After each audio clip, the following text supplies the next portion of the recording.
ನಮಸ್ಕಾರ friends, trending ಸ್ಯಾಂಡಲ್ವುಡ್ಗೆ ನಿಮ್ಗೆಲ್ಲ ಸ್ವಾಗತ.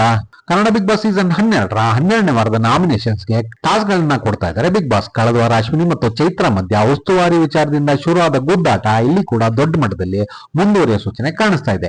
ಈ ರಜತ್ ಮತ್ತು ಚೈತ್ರ ಒಂದು ತಂಡ ಆಗಿದ್ರೆ ಅಶ್ವಿನಿ ಮತ್ತು ಸೂರಜ್ ಇನ್ನೊಂದು ತಂಡ ಆಗಿದ್ದಾರೆ. ಇಲ್ಲಿ ಕೊಟ್ಟಿರೋ ಡಿಸ್ಕ್ ಗಳನ್ನ ಒಂದ್ ಕಡೆಯಿಂದ ಗುರಿಗೆ ಸಾಗಿಸಿ ಅದನ್ನ ಜೋಡಿಸಿ ಎದುರಾಳಿ ತಂಡದಿಂದ ಅದನ್ನ ಬೀಳಿಸಿದ ಹಾಗೆ ನೋಡ್ಕೊಳ್ಳೋ ಟಾಸ್ಕ್. ಈ ಟಾಸ್ಕ್ ನಲ್ಲಿ ಸೋತ ತಂಡದ ನಾಯಕ ನಾಮಿನೇಟ್ ಆಗ್ತಾರೆ. ಇಲ್ಲಿ ಅಶ್ವಿನಿ ಮತ್ತು ಸೂರಜ್ ಜೋಡಿ ಮೊದಲಿಗೆ ಎಲ್ಲಾ ಡಿಸ್ಕ್ ಗಳನ್ನ ಜೋಡಿಸಿರೋ ಹಾಗೆ ಕಾಣಿಸ್ತಾ ಇದೆ. ಅದನ್ನ ಉರುಳಿಸೋಕೆ ರಜತ್ ಅವರು ಸೂರಜ್ ಮತ್ತು ಅಶ್ವಿನಿ ಅವರ ಮೇಲೆ ದಾಳಿ ಮಾಡಿದ್ದಾರೆ. ಇಲ್ಲಿ ರಜತ್ ಮತ್ತು ಸೂರಜ್ ಇಬ್ರು ಕೂಡ ಒಳ್ಳೆ ಗೂಳಿಗಳ ರೀತಿ ಭಯಂಕರವಾಗಿ ಭುಜಬಲದ ಗುದ್ದಾಟ ನಡೆಸಿದ್ದಾರೆ ಅಂತಾನೆ ಹೇಳಬಹುದು. ಒಂದ್ಸತಿ ರಜತ್ ಅವರು ಸೂರಜ್ ನ ನೆಲಕ್ಕೆ ಉರುಳಿಸಿದ್ರೆ, ಇನ್ನೊಂದ್ಸತಿ ಸೂರಜ್ ಅವರು ರಜತ್ ನ ನೆಲಕ್ಕೆ ಉಳಿಸಿ ಸಮಬಲದ ಪೈಪೋಟಿನ ಕೊಡ್ತಾ ಇದ್ದಾರೆ. ಇನ್ನು ಮತ್ತೊಂದು ಕಡೆ ಚೈತ್ರ ಅವರು ಅಶ್ವಿನಿ ಅವರನ್ನ ತಡೆಯೋಕೆ ವಿಚಿತ್ರ ಮಂಗಾಟಗಳನ್ನ ಮಾಡ್ತಾ ಇದ್ದಾರೆ. ಇಲ್ಲಿ ಅಶ್ವಿನಿ ಅವರಿಗೆ ಚೈತ್ರ ಅವರು ನೇತ್ ಹಾಕೊಂಡಿರೋದು ಮಾತ್ರ ಭಯಂಕರ ಕಾಮಿಡಿ ಮೊಮೆಂಟ್ ಅಂತಾನೆ ಹೇಳ್ಬಹುದು. ಅದ್ ಬಿಟ್ರೆ ಅಶ್ವಿನಿ ಅವರು ಚೈತ್ರ ಅವರ ಕೈನ ಬಲವಾಗಿ ಹಿಡಿದಾಗ ನೋವು ಅಂತ ಕಿರ್ಚಿರೋ ಚೈತ್ರ ಅವರು ಅದಕ್ಕೆ ಪ್ರತಿದಾಳಿ ಹಾಗೆ ಅಶ್ವಿನಿ ಅವರ ಕೈನ ಹಿಡ್ಕೊಂಡು ಅವರ ಮುಖಕ್ಕೆ ಕೈ ಹಾಕಿ ತಳ್ತಾ ಅವ್ರನ್ನ ನೆಲಕ್ಕುರುಳಿಸಿ ಅಲ್ಲೂ ಕೂಡ ಅವರ ಕೈನ ಬಿಡದೆ ಇನ್ನಿಲ್ಲದ ಕಪಿ ಚೇಷ್ಟೆಗಳನ್ನ ಮಾಡ್ತಾ ಇದ್ದಾರೆ. ಚೈತ್ರ ಅವರ ಕಿತಾಪತಿ ಆಟನ ಸೀಕ್ರೆಟ್ ರೂಮ್ ಇಂದ ನೋಡ್ತಾ ಇರೋ ರಕ್ಷಿತಾ ಮತ್ತು ಧ್ರುವ್ ಇಬ್ರು ಕೂಡ ಮಜಾ ತಗೋತಾ ಇದ್ರೆ, ಧ್ರುವ್ ಅವರು ಚೈತ್ರ ಅದು ಬರೀ ನಾಟಕ ಅಂತ ಕಾಮೆಂಟ್ ಮಾಡಿದ್ದಾರೆ.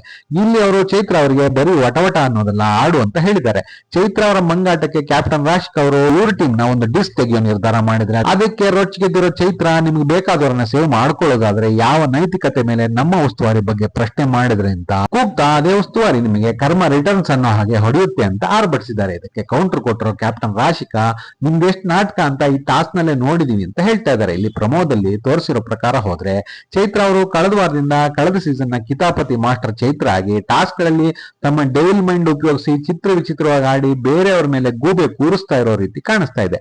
ಇದೇ ರೀತಿ ಮುಂದುವರೆದ್ರೆ ಕಳೆದ ಸೀಸನ್ ನಲ್ಲಿ ಅವರು ಹೇಗೆ ಇರಿಟೇಷನ್ ಆಗಿದ್ರು ಅದೇ ರೀತಿ ಈ ಸೀಸನ್ ಕೂಡ ಆಗಿ ಅವರು ಫಿನಾಲೆಗೆ ತಲುಪೋ ಮುಂಚೆನೆ ಆಚೆ ಹೋಗೋ ಎಲ್ಲಾ ಸಾಧ್ಯತೆನೂ ಕಾಣಿಸ್ತಾ ಇದೆ. ಇನ್ನು ಅಶ್ವಿನಿ ಅವರು ಇಲ್ಲಿ ಯಾವುದೇ ರೀತಿ ಕಂಪ್ಲೇಂಟ್ ಮಾಡದೆ ಕಿರ್ಚಾಡದೆ ಟಾಸ್ಕ್ ನ ಮುಗಿಸಿ ಚೈತ್ರ ಅವರ ವಿರುದ್ಧ ಮೇಲ್ಗೈ ಸಾಧಿಸಿದ್ದಾರೆ ಅಂತಾನೆ ಹೇಳಬಹುದು. ಮುಂದಿನ ವಿಡಿಯೋದಲ್ಲಿ ಸಿಗೋವರೆಗೂ ಬಾಯ್ ಫ್ರೆಂಡ್ಸ್.